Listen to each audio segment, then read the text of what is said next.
faut avoir toujours plein de projets dans la vie. Et c'est vrai que depuis un an, j'ai eu un nouveau projet, J'en ai eu comme certains ou certaines d'entre vous, peut-être, j'en ai eu un petit peu ras-le-bol parfois de nos classes politiques actuelles. Voilà. Comme je suis arrivé à 35-37 ans et que je ne me retrouvais plus du tout dans les partis politiques actuels, je me suis dit, avec l'épreuve que j'ai traversée, j'ai réuni quelques amis de sensibilité de gauche, voilà, de sensibilité de droite également. J'ai réuni des chefs d'entreprise, des autodidactes, des instituteurs, des fonctionnaires. Puis je leur ai dit, écoutez, voilà, j'ai envie de créer un grand mouvement national. Qu'est-ce que tu veux faire, Nicolas? J'ai envie de créer un mouvement national, voilà. Mais pourquoi faire?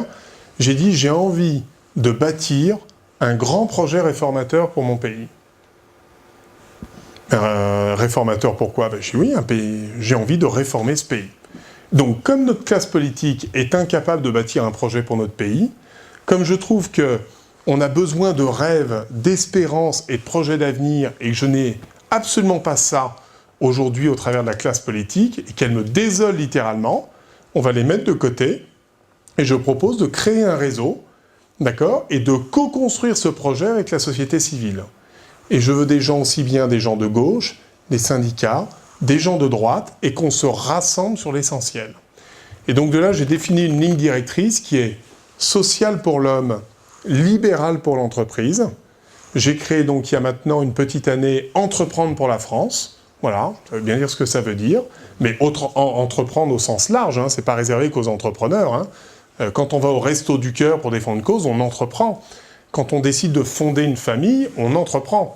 Quand on décide d'être chef d'entreprise, on entreprend. Voilà. Donc j'ai créé Entreprendre pour la France. Et alors c'est assez marrant parce que j'ai des centaines d'adhésions qui sont arrivées un peu partout. On a déjà développé 7-8 régions de France. Et pour réussir ce projet un peu fou, on a décidé d'abord de mailler territorialement l'ensemble du pays. Donc on a créé des antennes un peu partout. Alors on a commencé par 7 régions françaises aujourd'hui. On n'est pas encore dans la vôtre, mais ça ne saurait tarder. Voilà. Et ensuite, pour réussir ce projet, on a investi sur ce que je vous ai évoqué au début de mon intervention, sur le digital, puisque depuis maintenant 10 mois, on a investi dans l'élaboration et la conception de ce qu'on appelle d'une plateforme web collaborative, qui est l'outil technologique qui va sortir le 1er avril prochain, voilà, et qui est un outil qui va permettre à chaque citoyen français de faire ses propres propositions sur les 8 grands chantiers que nous avons arrêtés. Voilà. Et ces chantiers vont toucher l'ensemble. Il y a un grand projet autour de France-Europe, parce qu'on veut une France forte au niveau de l'Europe, mais pour ça, il faut réformer ses institutions et la manière de gérer. On a un gros projet autour de l'enseignement national et pas de l'éducation nationale, parce que l'éducation, c'est du rôle des parents. La transmission des savoirs, c'est le rôle du corps enseignant. Donc on réfléchit sur ces valeurs-là et sur la refonte. On travaille sur l'économie et la fiscalité. On travaille sur le rôle de l'État et de son administration, sur la sécurité intérieure, sur la défense nationale et sur le grand pacte social qu'on est en train de refondre. Parce qu'aujourd'hui, il faut arrêter d'opposer les Français les uns aux autres. Moi, ce qui me désole le plus dans la classe politique aujourd'hui, c'est d'opposer des catégories de Français par rapport aux autres. Ce qui m'a permis de sauver Tsolic, c'est que j'ai travaillé à la fois avec mes représentants des salariés, du patron au salarié le plus modeste dans l'entreprise. Et il n'y a aucune importance, il y a des hommes et des femmes. Et à un moment donné, c'est l'entreprise dans son ensemble qui doit s'en sortir. Ben, dans une société comme la France, aujourd'hui, on ne peut plus entendre dire « je vais faire tel texte pour correspondre à telle catégorie professionnelle et telle autre » et nous opposer les uns aux autres. Tout ceci est devenu totalement obsolète, dangereux, et c'est ce qui fait qu'il y a un climat qui est déplorable en France au niveau de la politique actuelle. Je ne parle même pas de ce qui se passe depuis 2-3 semaines, parce que là, ça dépasse tout ce qu'on peut... Enfin, c'est... Voilà, il y a même plus de mots. Tout ça va être d'une sanction terrible, par l'abstention, par la révolte. Et aujourd'hui, c'est à la société civile de se mobiliser. Il y a un certain nombre de mouvements qui viennent de se créer. Moi, j'ai créé Entreprendre pour la France. Et bah, écoutez, si ça vous intéresse, vous irez sur Internet, vous irez taper Entreprendre pour la France. On s'ouvre à tout le monde et on va co-construire ce projet avec la société civile. Je n'ai pas souhaité créer un parti politique. On a eu des longs débats au début, est-ce qu'on crée un parti politique ou pas? On a créé un mouvement d'idées, mais alors ça c'est pour une Certains me critiquent un petit peu dans la presse par rapport à ça, on me dit non, tu manques de courage, tu aurais dû te mettre en parti politique. Moi, je ne le pense pas, mais pour une raison très simple. C'est que je ne dis pas qu'on ne se transformera pas un jour en parti politique. Je dis juste que se transformer en parti politique, ça se mérite. Il faut avant gagner sur le fond, il faut gagner sur les idées et il faut gagner sur la méthode. Une fois qu'on aura réussi ça, et si nous arrivons à fédérer le plus grand nombre de Français et de Françaises, alors à ce moment-là, on verra pour légitimer et se transformer en une nouvelle force politique. Mais arriver tout de suite, on est un nouveau parti politique, achetez-nous sur des mots, des idées, du beau discours, très honnêtement, on a tout ce qu'il faut aujourd'hui dans les cartons, ils savent faire ça très bien, et très honnêtement, on les laisse faire. Alors quelqu'un m'a dit tout à l'heure, ouais, je suis allé voir le mouvement, c'est intéressant, mais on n'entend pas parler de vous.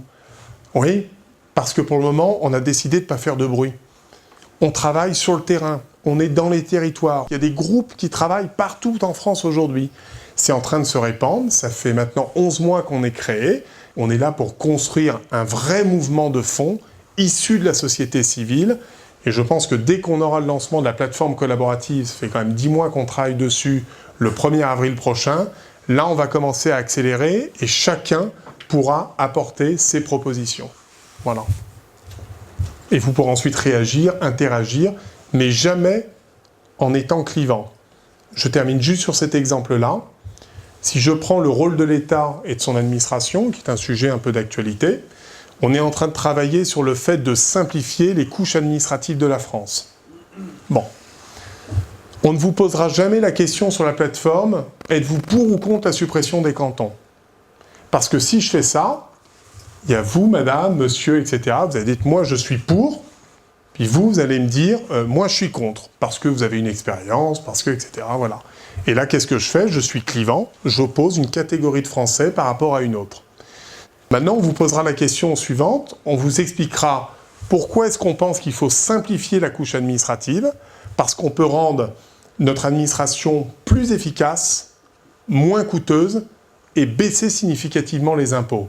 Et pour cela, il faut réadministrer la France pour qu'elle corresponde à une France de 2030 et pas à celle d'il y a 2 siècles. Et donc pour cela, on vous posera la question de cette manière-là. Si vous étiez ministre en charge de la réforme de l'État, que feriez-vous en priorité? Petit 1, je réduirais le nombre de régions de 22 à 10. Je supprimerais toutes les communes inférieures à 1000 habitants pour me concentrer sur les communautés de communes, et puis vous aurez le texte explicatif. 3, je supprimerai les cantons. Et là, ça devient très intéressant parce qu'on n'oppose plus, on priorise, et l'outil va agréger et gérer toutes les statistiques, c'est-à-dire que derrière, on va savoir qui va répondre, de quelle région, par quel ordre de priorité, et le groupe projet en charge de la réforme de l'État va ensuite consolider les idées, et c'est vous qui allez bâtir le projet pour la France. Et vous allez dire, bah ouais, bon, votre question est pas mal, ça m'intéresse, j'y réponds, mais moi j'ai une contre-proposition à faire. Et l'outil va vous permettre de faire cette contre-proposition.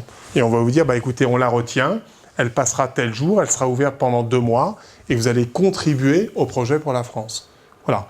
Bon, j'essaie de vous imager ça voilà, de manière très, très simple, mais voilà à quoi va ressembler l'outil. C'est une vraie construction collaborative et participative.